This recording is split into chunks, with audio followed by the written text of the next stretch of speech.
If you ask me whether I'm religious, I take the word literally and I would say yes. I don't believe in organized religion, whether it's the fundamentalists or the Muslims or the Orthodox Jews.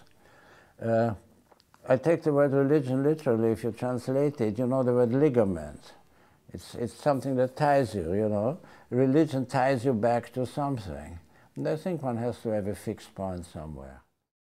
On my father's side, I never knew my grandfather, after whom I think I was named. I think his name was Sigmund. He died of an epidemic when he was something like 40. There was some kind of an epidemic sweeping that country right there. There were lots of epidemics in those days. And Grandma Charlotte, after whom, now what is Charlotte? Charlotte Hart. Your aunt to you. Mm-hmm. After whom your aunt is named. And Charlotte brought up 4 boys, which couldn't have been easy. Charlotte's last name was? Loewenherz. Oh, she was Loewenherz. Well, she was married to that.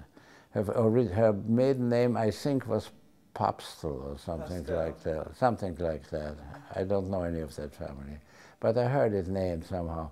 She brought up the 4 boys, and I knew her well. She also died in her 80s. She died shortly after Hitler came to Austria. The oldest was Henrik in Danzig. The generation of my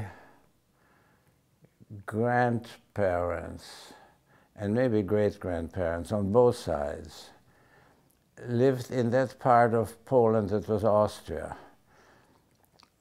And the Jews had apparently 2 professions.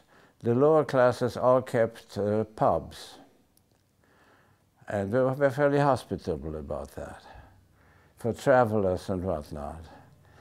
And the more enterprising Jews were merchants.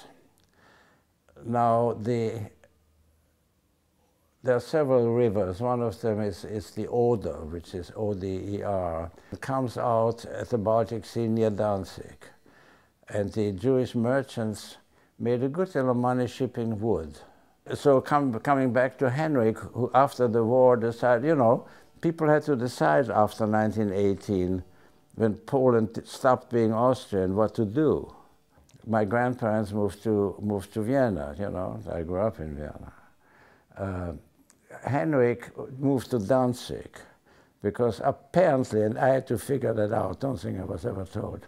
I heard dim rumors that he did it in honor of his father or grandfather, who must have been one of those wood merchants, because Danzig was the port where the wood all landed. He lived in Danzig till the very end, when the Nazis grabbed him and his wife and killed them in Auschwitz. Henrik produced 2 sons. Richard, my older cousin, was 6 years older than I. He was a doctor. I knew him well, I liked him a lot. Manek brought him to America after he got his doctorate. And he was a successful doctor in a small town in Illinois with his 3rd wife. I was very fond of him. And then he died relatively young. He couldn't have been more than high 60s, maybe 70. He was one of Henrik's 2 sons, the older one. The younger one was rescued by Manek, who got him out of Danzig on the last boat that left Danzig